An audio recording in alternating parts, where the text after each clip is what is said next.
지금 장에서 수익을 보려면 어떤 주식 사야 할까? 좀 힌트를 좀 주시죠. 수출주가 제일 좋고 일단은 수출주. 수출주가 제일 좋고요. 미국 주식시장 좀 점검해 주시다면. 저는 뭐 미 증시에 대해서는 별로 매력을 못 느끼고 있습니다. 이게 왜 그러냐 하면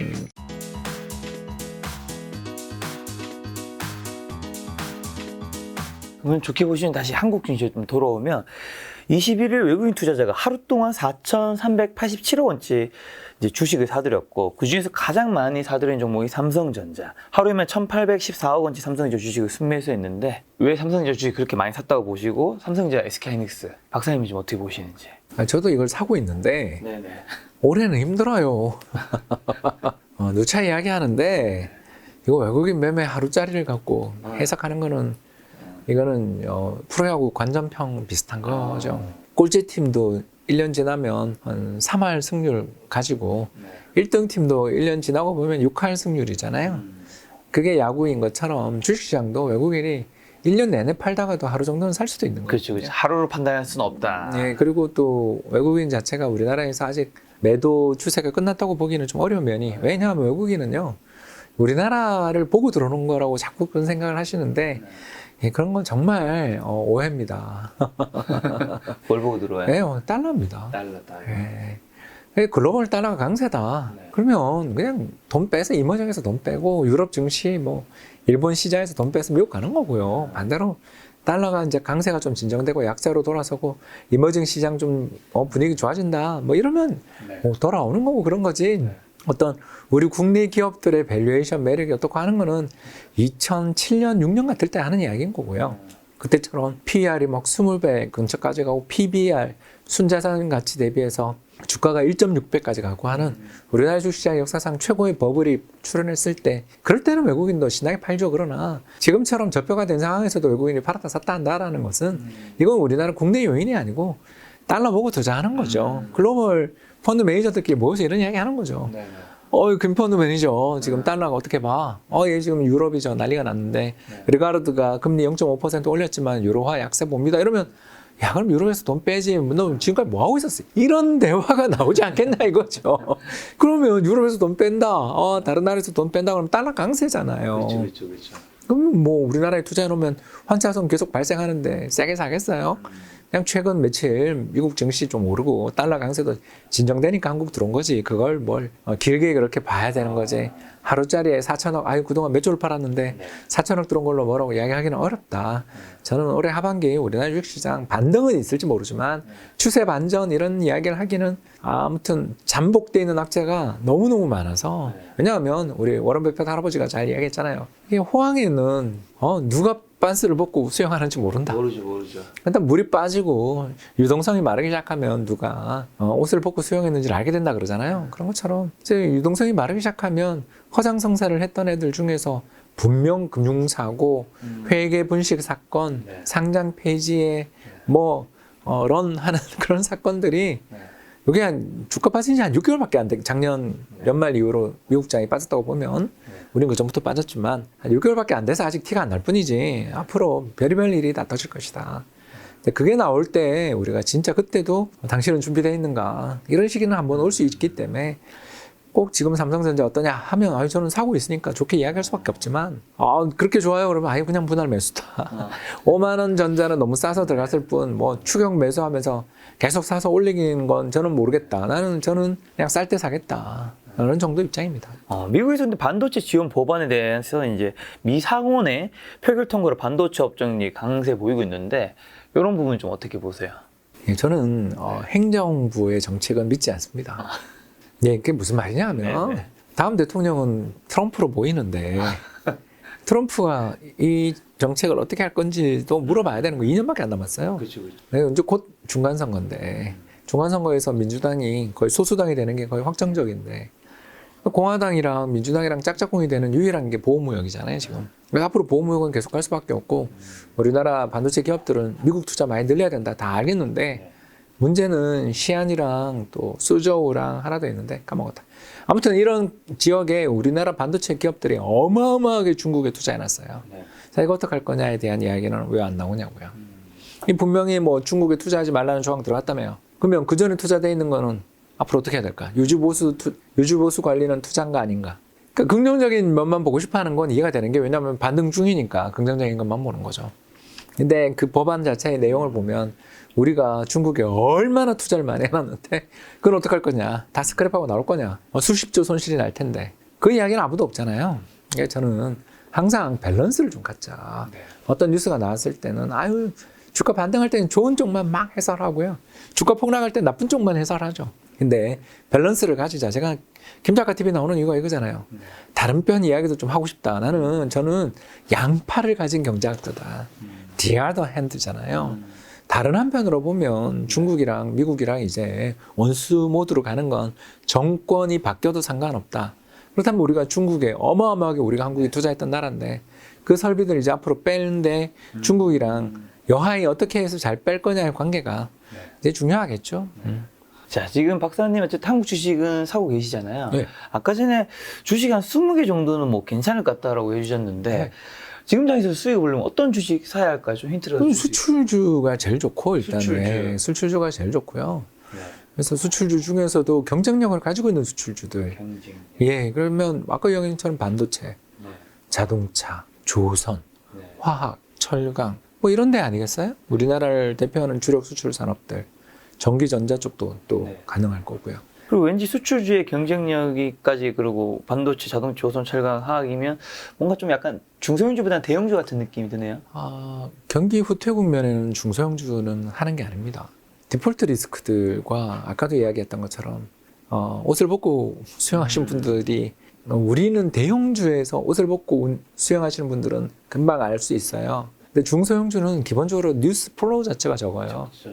그래서 어떤 일이 벌어질지에 대한 철저한 공부가 필요한 면이 있다. 그러니까 외국인 매도가 완화되거나 진정되는 순간 대형주는 그동안 외국인 매도 때문에 힘들었던 거지 실적 나빠 또는 그 회사의 디폴트 리스크 때문에 나쁜 게 아니잖아요. 근데 이제 반등이 나오더라도 이런 리스크들이 있는 회사들은 정말 조심해야 되는 거죠. 그러니까 퀄리티라고 저희들이 부르는 회사들을 생각하셔야 되고 두 번째로 또 좋은 업종이 어디냐면 높은 원가로 투입했는데 지금 제품 가격은 인상해놨는데 원가가 떨어지는 어딜까요? 식료품입니다. 요새 그 옥수수, 밀, 팜 이런 가격들이 대폭락해서 2020년 초반 우크라이나 전쟁 이전 레벨까지 폭락했습니다. 네. 그렇다면 지금 투입되어 있는 원재료 가격들은 비쌀 때 샀겠지만 앞으로 원재료 가격은 떨어질 일만 남았는데 제품 가격은 인상한 회사들이 많이 보이죠. 네, 그렇죠. 그 가격은 안 떨어지겠죠. 아니 가격을 왜 떨어뜨려요? 그죠? 그렇게 힘들게 인상했는데 이해되시죠? 네. 벌써 품목들이 막 떠오르지 않으세요? 여기도 정유 회사들도 또 높았던 원유로 수입을 해서 제품 가격을 막 올렸죠. 그런데 지금 원유 가격이 이제 100불 왔다 갔다 하고 하루에 뭐 5%씩 빠지고 막 그러더군요. 그럼 어때요? 이게 이제 투입되는 원유 가격은 떨어지는데 그렇죠. 제품 가격은 올라 있죠. 올라있죠. 예, 그래서 화학도 좋다고 아까 이야기하고 정유도 좋다고 이야기하고 또 이런 상황에서는 조선업종도 당연히 좋을 수밖에 없는데 제가 이제 지난해 한 해 동안 미국 시장에서 가장 특허를 많이 출원한 25개 기업들을 봤는데 그중에 5개가 한국 기업이에요.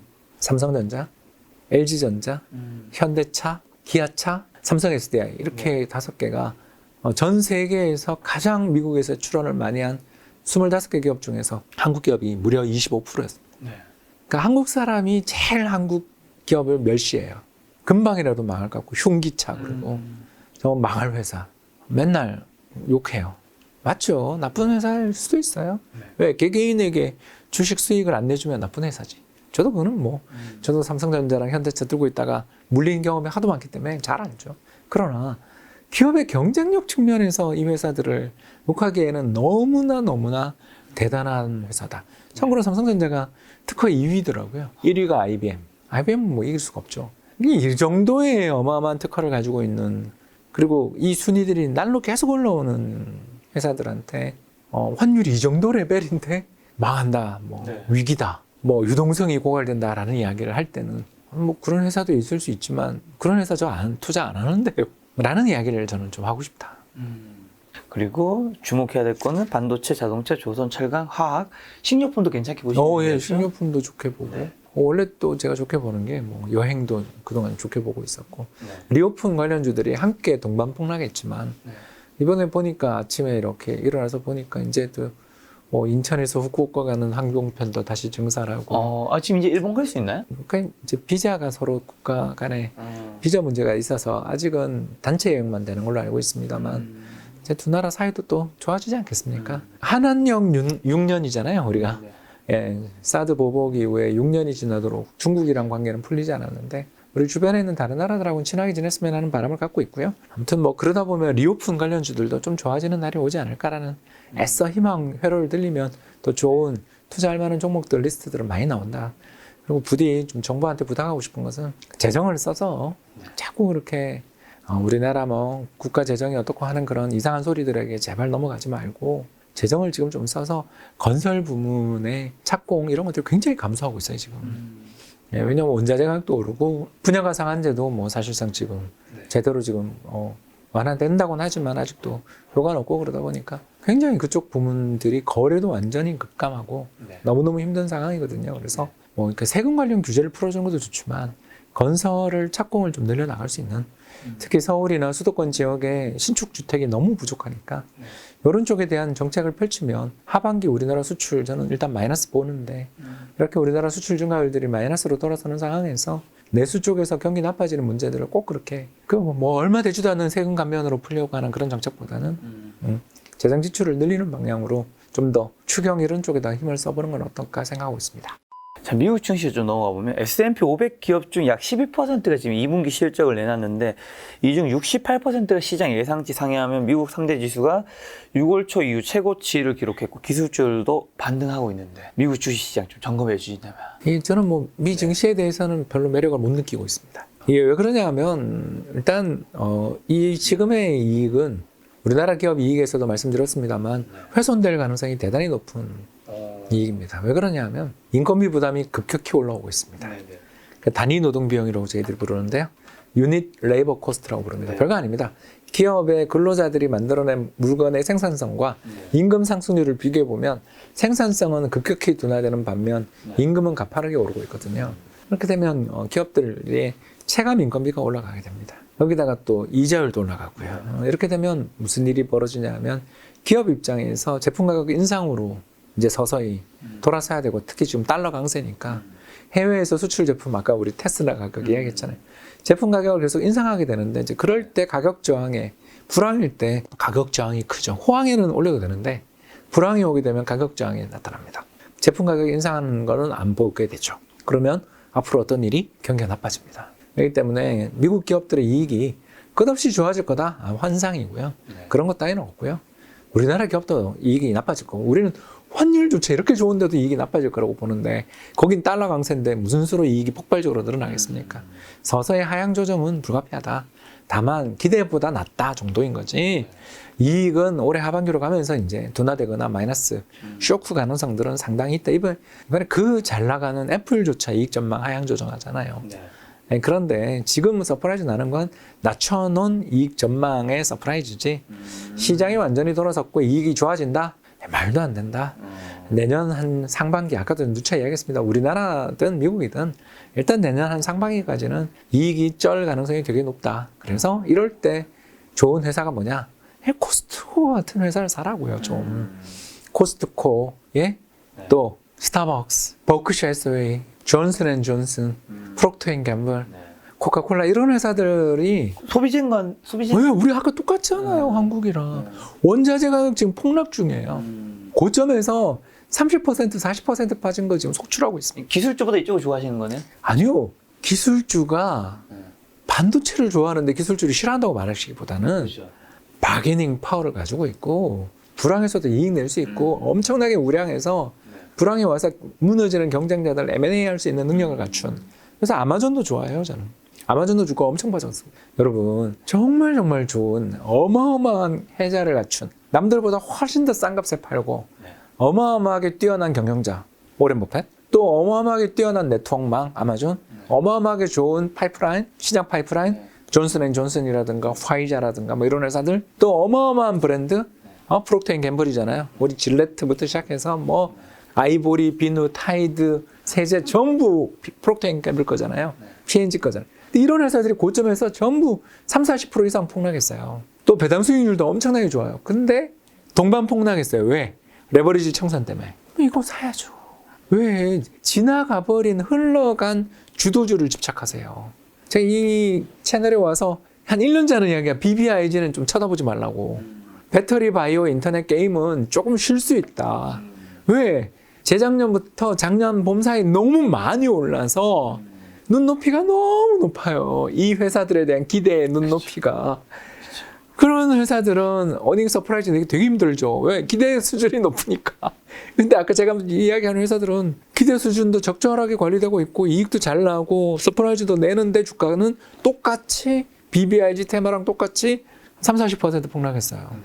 그럼 어떤 걸 사야 되냐 이거죠. 저는 불황이 앞으로 오는데 이대로 가면 불황이 온다라는 이야기죠. 갑자기 막 우크라이나가 종전 선언해버리고 중국이 저 제로 코로나 정책 제가 그동안 잘못했어요 그러면서 전부 다 한 방에 리오픈 해버리고 위에나 평가 져라 잘못했어요 이제 절상 이러고 뭐 이러면 금방 좋아지겠지 시장. 근데 그게 안 되니까 이 모양 이 꼴로 우리가 지금 1년째 빠진 거잖아요. 그래서 요게 전제가 돼 있다라면 미국 시장에서 살 건 정해져 있지 않냐. 이런 거 좀 사세요. 이런 회사들이 이렇게 완전히 쓰레기 취급당하고 있는데 이런 회사는 생각 안 하고 자꾸 흘러간 주도주만 쳐다보시면 안 된다. 자, 지금 어마어마한 얘기해 주셔서 아까 어마어마한 뭐 아마존, 뭐 버크셔 회사에 또 어마어마한 이제 꿈을 가지고 있는 회사가 있죠. 일론 머스크의 테슬라. 테슬라가 보유하고 있던 비트코인 75%를 매각했다고 이제 기사가 나왔던데 그 이유는 박사님이 생각했을 때 뭘로 보시고 향후 비트코인 운명은 어떻게 될까요? 사실 이 비트코인 가상화폐 시장에서 일론 머스크의 그 파워가 좀 세잖아요. 김 작가님 제가 이 채널에 와서 제일 많이 욕먹은 게 그때 비트코인 이야기해서 욕먹었잖아요. 그냥 테슬라 얘기만 하면 어때요? 테슬라 좋아하고요. 저는 좀 더 빠지면서 하고 싶어요.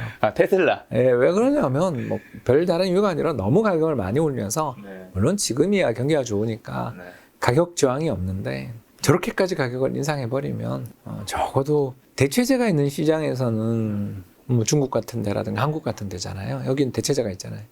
독일 같은 데도 거기도 폭스바겐이 물론 뭐 디자인은 죄송합니다 개구리지만 정말 그래도 뭘 내고 있잖아요. 그런 경쟁자들하고 함에 있어서 그동안 테슬라가 가졌던 가장 중요한 무기가 신차 잘 뽑아내면서 생산성을 향상할 무기로 해서 제품 가격 계속 인하해 준 거였는데 더 저렴한 차를 계속 내는 거였는데 제품 가격을 이렇게 많이 올리는 것은 물론 이렇게 올렸는데도 이익이 낮다라는 것은 인정하지만 애플은 가격을 올려도 수요가 계속 늘죠. 그렇죠. 근데 이렇게 확고부동한 어마어마한 파워와 비교 불능까지는 아니지만 아직 아니죠. 아닌 그런 것들을 가지고 있는가? 앞으로 경쟁이 더 심해질 가능성은 없는가? 이번에 블룸버그의 기사 이런 게 났잖아요. 트위터를 통해 가지고 그 앨런 머스크가 현대차 잘하고 있어 이러니까 그 바로 기획 기사가 났거든요. 그 기획 기사를 보는데 지난 6개월 동안 미국 시장에서 가장 잘한 회사가 현대차더라고요. 그러니까 점유율도 엄청나게 올랐지만 특히 전기차 시장에서 점유율들이 폭발적으로 이번에 나오는 특히 그 새로운 신차들 정말 잘 빠졌잖아요. 그런 것들을 밀어내기 시작하면 물론 조금 포르쉐를 닮은 것 같긴 합니다. 아무튼 그걸 밀어내기 시작하면 또 가격도 싸잖아요. 우리는 과연 이 피바다가 될 가능성은 없는가? 그러니까 기업들이 그러니까 도요타라든가 막 이렇게 벤츠같이 삽질하고 있는 기업들도 되게 많아요. 그러나 그 폭스바겐은 지난번 디젤 게이트 이후에 완전히 브랜드를 박살을 났기 때문에 어떻게 보면 진흙에서 일어나고 있잖아요. 이런 회사들이 있기 때문에 저는 점점 경쟁이 치열해질 수 있는데 비해서 테슬라의 신차는 나온다는 뉴스가 없고 그렇지 않습니까? 계속 후퇴 중이죠. 사이버 트럭부터 시작해서. 그런데 비해서 매력적인 경쟁자들은 계속 나오고 있다는 점을 생각할 때 이제 저는 매력은 있으나 저도 다음 차는 테슬라라고 마음에 찍어둔 차가 있어요. 그러나 이렇게까지 가격을 올려도 될 것인가에 대해서는 퀘스천 마크가 있을 때는 저는 아까 이야기했던 기업들이 더 매력적이다. 자, 지난 6월에 CPI 지수가 전년 동월 대비 9.1% 상승했죠. 이게 1981년 이후 41년 만에 최고치인데 7월 데이터는 이제 8월에 나오잖아요. 요거 어떻게 예상하시고? 뭐 급락하겠죠. 네. 딱 이제 내년 떨어질 것이다. 그러니까 이제 천천히 떨어져서 그렇지. 네네. 특히 근원 인플레는 천천히 떨어질 것 같은데 헤드라인은 다시 8%대 혹은 7%대도 한번. 왜 그러냐면요. 국제유가가 빠지면 2, 3주 지나서 휘발유 가격이 떨어지는데 국제유가가 급락하고 있잖아요. 그렇죠, 물론 그렇죠, 뭐 그렇죠. 급락이라 그래봐야 이제 120불 갔던 거예요. 세금. 근데 그게 6월 초에 120불이었는데 지금 뭐 100불 왔다 갔다 하긴 하지만 그래도 90불대라고 일단 보면 고점에서 거의 20% 빠졌는데 이게 휘발유 가격이 지금 반영되더라고요. 이번 주에 반영되더라고요. 그러면 지금 현재 물가를 갖고 다음 달에 발표하는 거잖아요. 네, 그렇죠. 예, 그런 것도 있고 두 번째가 식료품 가격이 그동안 엄청 올랐는데 아까 이야기했던 것처럼 옥수수, 밀, 특히 팜유 하나 더 있는데 까먹었다. 아무튼 콩, 대두까지 전부 다 가격이 폭락했어요. 세 번째는 또 봐야 되는 게 카퍼, 구리부터 시작해서 각종 수많은 비철금속 가격도 대패닉이 벌어졌습니다. 불황에 대한 공포로 떨어지게 되면 이게 전부 중간재 가격에 영향을 미치거든요. 그래서 미국의 인터미디에이트 PPI라고 있는데요. 중간재, 그러니까 공업품에 들어가게 되는 원자재와 최종품 사이에 있는 부품들 가격이 엄청 떨어지더라고요. 이런 것들을 보면 제 생각입니다만 피크는 쳤고요. 뭐 6월도 데이터 문제였던 거고 특히 그 만하임 중고차 지수라고 있는데요. 중고차 지수도 굉장히 요새 떨어지고 있어요. 그런 것들을 가만히 보면 뭐 7, 8월로 가면서 헤드라인 인플레는 뚝뚝 떨어질 것 같다. 근데 이제 근원 인플레는 그게 이제 중요한데 근원 인플레는 집값이 너무 많이 오르고 있어서 거기다가 항공권을 중심으로 해서 교통요금이 너무너무 많이 오르고 있어서 걔는 천천히 떨어질 것 같다. 걔는 뭐 그냥 5% 정도 연준 입장에서 금리 동결 못할 것 같아요. 그래서 헤드라인 인플레는 뚝뚝 떨어질 가능성이 있다. 근데 근원 인플레는 너무너무 집값이 많이 오르고 그래서 좀 그게 아쉽다. 사실 물가 때문에 연준이 이제 강력한 금리 인상을 하고 있는 거였는데 하반기 금리 인상은 좀 어떻게 보세요? 몇 번 남았죠 이제? 뭐 7월, 9월, 11월, 12월이니까 4번 남았는데 4번 다 인상하는 건 거의 확정이고 예, 연준이 지금 1.75인데 시장 참가자들은 내년 초 4% 보고 있거든요. 여기서 2.25를 더 올려야 되는 건데 0.75 두 번 하면 1.5니까 일단 자이언트 스텝 두 번은 아직도 시장은 보는 것 같은. 그래서 7월, 9월은 자이언트 스텝 가능성이 연이어는 있는데 저는 이제 9월은 좀 빅스텝 쪽으로 보고 있고요. 0.75 이후에 0.5 정도를 해서 한 3번 이러면 대충 맞죠? 그럴 가능성이 좀 있지 않나. 일단 자이언트 스텝은 한번 하고 이제 좀 슬슬 인플레를 보지 않겠나 생각하고 있습니다. 이 금리 인상을 한국 증시가 더 막 크게 출렁이고 막 그러진 그럴 수도 있죠. 근데 이제 그러니까 없다 이거를 제가 이야기하지 못하는 이유가 뭐냐면 두 가지 걱정거리가 있어서 그렇죠. 뭐 하나는 이탈리아 이번에 드라기 총리 물러나시잖아요. 그래서 유럽이 정말 금리를 이번에 인상했는데 저게 자해행위잖아요. 어느 나라는 지금 재정 위기 때문에 막 부채 못 갚아서 어떻게든 이자를 갚아내기 위해서 그 코로나 때 스페인이나 이탈리아 요양원에서 시체 실려 나오는 거 봤잖아요.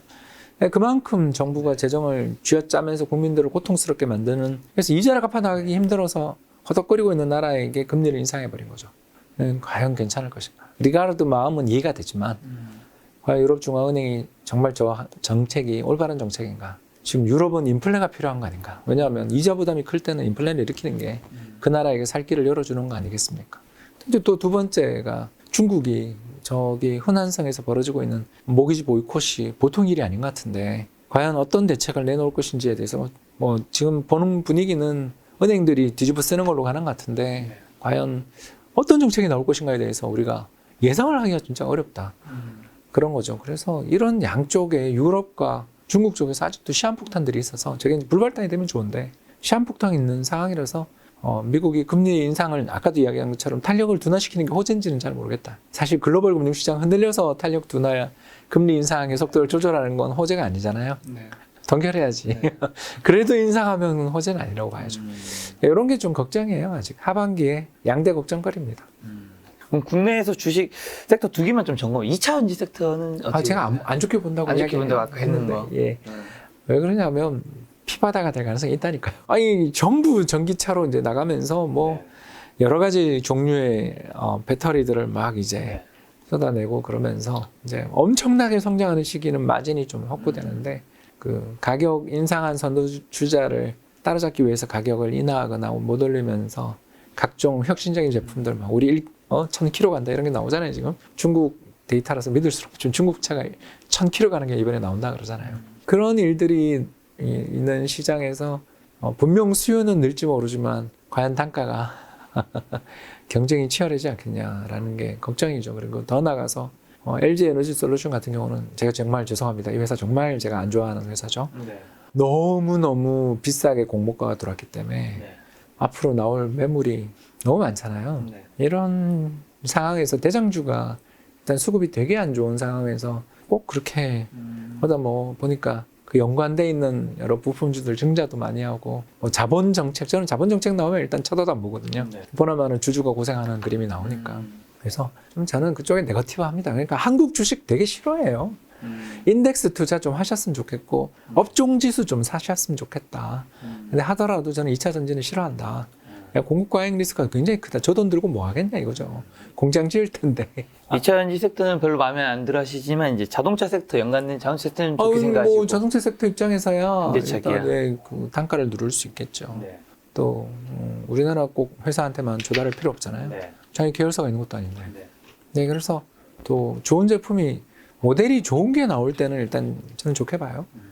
그래서 그 전기차들이 작년에 나온 2개의 전기차 아이오닉 5랑 EV 5인가요? 6인가요? 그런 회사들 보면 타보셨죠?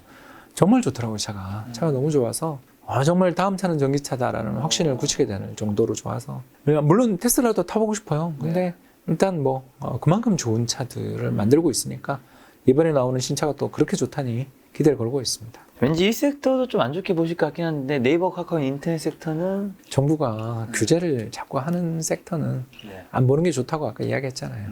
네. 지금 은행 주가가 왜 못 올라? 그렇게 이익이 나는데 왜 못 오르죠? 이게 뭐 정부가 은행 비틀어가지고 255조인가요? 225조인가요? 네. 그 자영 사업자 대출 연장해주고 이제 또 만기 돌아올 텐데 그거 어떻게 할 건지 또 모르겠고 또 그 다중 채무자들 이자 깎아준다. 그런 이야기 나오잖아요. 영끌족들 구제해준다. 이런 이야기가 나오는 거를 훤히 보고 있으면 네. 뭐 플랫폼 기업들한테 좋은 이야기가 있겠어요? 해외 진출을 열심히 하시는 수밖에 없지. 왜 국내 시장에서는 답 없죠?